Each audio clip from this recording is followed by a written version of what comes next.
5 clues for spotting a bad fragrance early.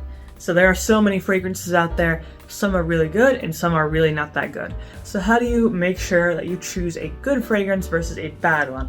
More importantly, how do you identify a bad fragrance? So that's what this video is about. I'm going to start by going through the small list of tips, starting with bad reviews. Bad reviews is kind of the telltale sign that something is wrong with a fragrance. And that goes for, whether you're buying straight from the designer company or off of eBay or, something. Always look at the reviews because they will tell you quite a lot. So there's, if you go onto Amazon, for example, you're going to find a lot of fragrances that have 2,000 5-star reviews, So they're good. Now, if you come across a fragrance that has, just hundreds or even thousands of 1-star reviews, 2-star reviews, even 3-star reviews, you're getting a little bit iffy. So keeping track of those reviews is pretty important. Even if, say you find a fragrance that has generally good reviews, try checking the negative ones just to see what they're complaining about. Sometimes they're complaining about nothing. They complain about the packaging or something. But if they complain a lot about how the fragrance actually smells, or if there's something wrong with it, you gotta be a little bit more wary in terms of that. But, obviously if you come across just something that just has horrible reviews all around, don't get that fragrance because there's something miserably wrong with it. But yeah, so bad reviews on fragrances is just a good thing to get out of the way. You could weed out the obvious losers in the realm of fragrances. But then you're going to have to go deeper than that. Sometimes there aren't any reviews available or, something like that. So another kind of indicator is if you see a fragrance that's unusually cheap. So there are a lot of fragrance vendors on the internet, and even, in real life sometimes if you find them. And they'll try selling certain fragrances for much cheaper than they should be being sold for. So, you might find Creed Aventus, which is like $300 or more. You might see it being sold for $50, and that's a clear sign that there's something wrong. Usually, if something like that is being sold for an unusually cheap price, it's probably not the real thing. Someone probably filled the bottle with something else and is trying to sell it for, a certain price. So definitely do not trust anything that is being sold for less than what it should be being sold for. Obviously if you're on a discount site, it's a little bit different, but if something's way too cheap, it's kind of a red flag there.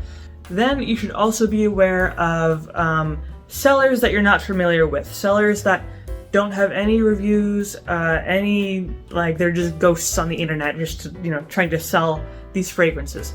This happens more on eBay and sites similar to eBay than in other realms of things.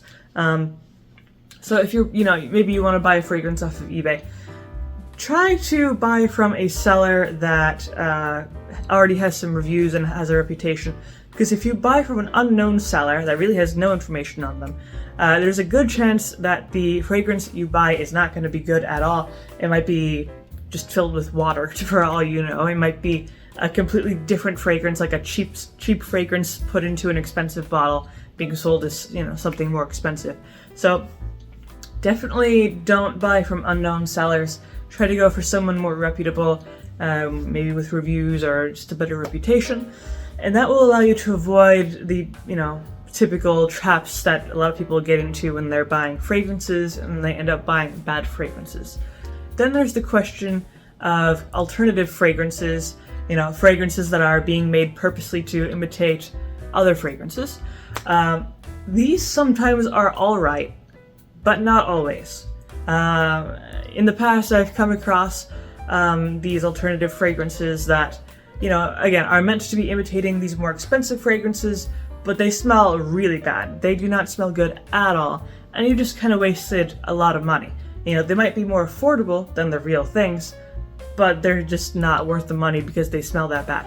Now, of course, there are some good alternatives out there. You just gotta make sure you find the right ones. Don't try to find the dirt cheapest options out there. Try to find ones that are more reputable and have good reviews and things like that. But yeah, just an extra layer of caution if you do want to buy kind of an alternative fragrance to the actual designer fragrance. And then the last tip that I have is watch out for older fragrances. So a lot of times if you're interested in buying, say, a more vintage fragrance, you want to get a vintage bottle of Obsession by Calvin Klein or Chanel No. 5. You know, you want to, because some of these fragrances have been reformulated, maybe you want the older version of that fragrance. So you go to eBay or, you know, something similar to that to get an older bottle. But you do have to be careful when you do that, because the problem with older fragrances is that there's a good chance they have not been stored properly and they don't smell that good anymore. So you know, it kind of depends. Usually you can kind of tell just by looking at the pictures, but not always, how they've been stored. So the thing is, if a fragrance has been stored properly, its color should not have deviated really that much. It shouldn't have been exposed to too much oxygen or too much light that would change the color and then also change how it smells. Now, if the fragrance is drastically discolored and, you know, it looks very old, there's a good chance that it's not going to smell as good as it used to. So the problem is that, you know, say you're buying off of eBay, you can't really know what that seller has done to the fragrance. You don't know if that fragrance has been sitting on a sunny windowsill for 40 years.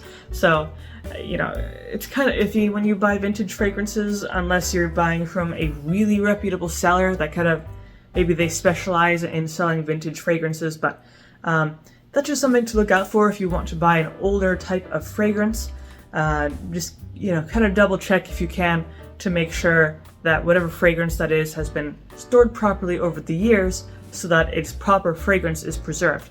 Because otherwise you're going to get something that doesn't smell that great or doesn't smell how you were hoping it would smell, you know, all these issues. So that is pretty much my main tips for avoiding bad fragrances, because as I said before, there are a lot of good fragrances out there, and they're pretty easy to find, but there are also a lot of bad fragrances that you can accidentally run into and waste a lot of your money on, and that is something that, you know, you do not want to do.